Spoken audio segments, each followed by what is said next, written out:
Megan's freezing. We hope to be sharing it with you in the spring, but in the meanwhile, our area back here, we've made it really enriching and exciting for our whales.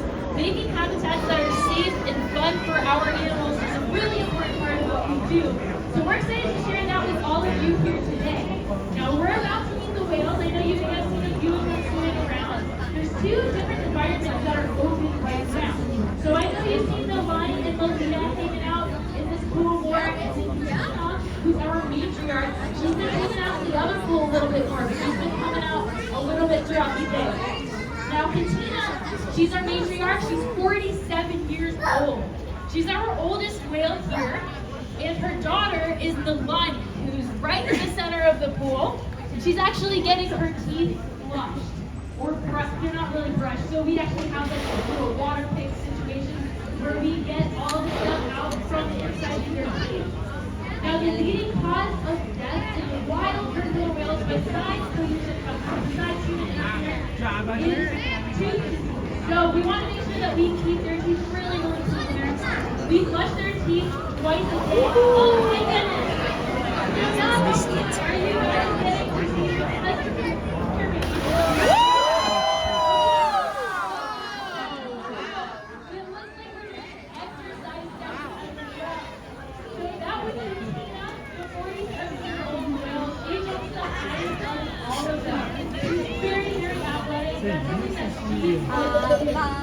So we ask our whales these behaviors, see our trainers asking our whales behaviors through a variety of hands on their bodies.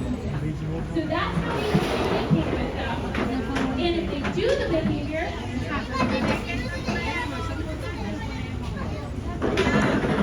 now if they do the behavior correctly, you'll see us blow the whistle. So the whistle means good job, you did the behavior, you're going to get some kind of reinforcement. And that might be fish. You're probably going to see a lot of them eating fish today. But sometimes they're full. So we have to find different things that our whales like. Tina again. So that might be a toy. Oh, take a look on the left hand side. It might be a rub down. It might be jello. It might be ice.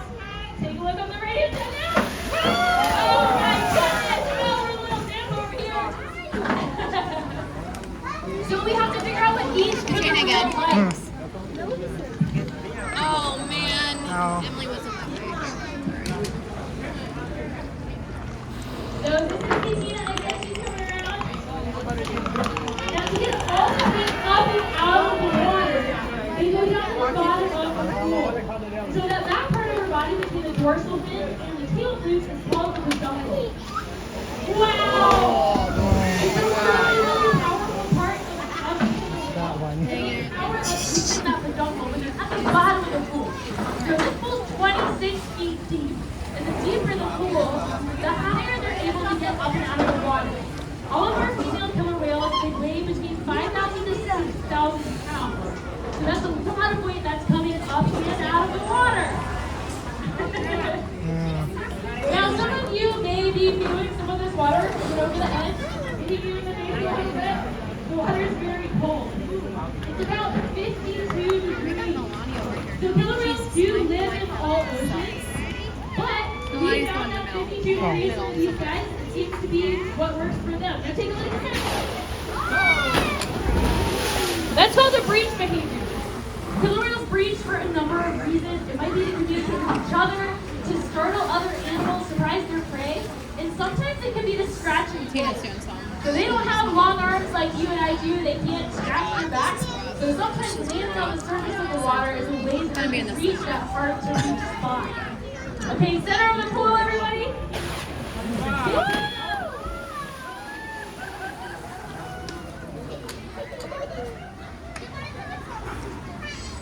Now you'll notice every time our whales do a behavior, we get really excited about it. We see Laura up there, she's really excited for Katina. And she's giving her a pat on her head. So we like to show them really just cool like session, you would actually. with your animals at home. We did such an amazing job. Now take a look here right in the center. That's a spy hopping behavior. The killer whales spy hop usually to get a better look around the outside of the water. So it might be something just like a little peek, if they just want a little bit of a look out, or if they want a really big look out would be a bigger jump just like that one. Now, Sammy, she has a target pole in her hand, so she's on the left side of the pole. And she used that target pole and a stick with a buoy on the end of it to tap the surface of the water. And that helps our whales know where we're asking for a behavior cue. So they have really good eyesight, really good hearing.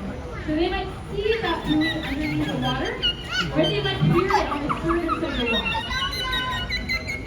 Okay, everybody, we're going to listen. It looks like Malia and Alani are heading over to our slide-out area. And we're going to listen to how they vocalize. So take a look at their mouths and their blowhole when they vocalize and tell me where you think it's coming from.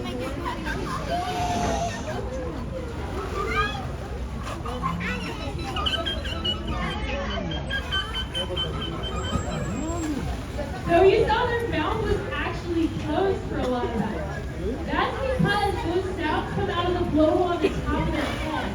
There's a muscle around that blowhole where they can manipulate it, and they make a lot of different sounds, squeaks and clicks, and that's another way that they can communicate with each other.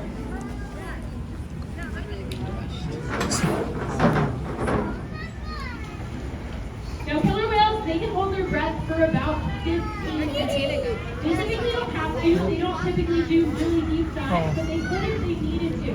They also breathe out of that blowhole. So they don't communicate out of their mouth, and they don't breathe out of their mouth either. It's only coming out of that blowhole on the top of their head. Oh, we're going to get to see how fast they swim now. Killer whales can swim up to 30 miles an hour. Now, when they're going around in the pool like that, a wave might come over that edge a little bit. You might get to feel how cold that water is. Woo! You can tell Katia apart from the other whales because she has a white dot on the end of her face. Man, these people are pushing me. A whale can eat between 100 to 160 pounds of fish per whale per day. So that's a lot of fish that comes into our area in the morning. They eat capelin, which is one species of fish. Herring is a little bit bigger. And then salmon is the biggest fish that we feed them. It's all restaurant quality fish. Now before we go today, hi!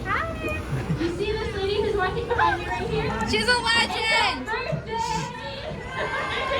Her birthday sister!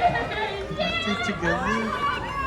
And I want everybody to sing Laura out here a happy birthday. Laura's Because I know birthday some of you too? guys sing me a happy birthday just a little bit ago. So Laura let's and go! Emily. Daughter! Happy birthday to you! Happy birthday, dear Laura! Happy birthday to you!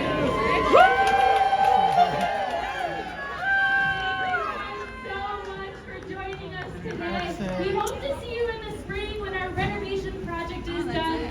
But until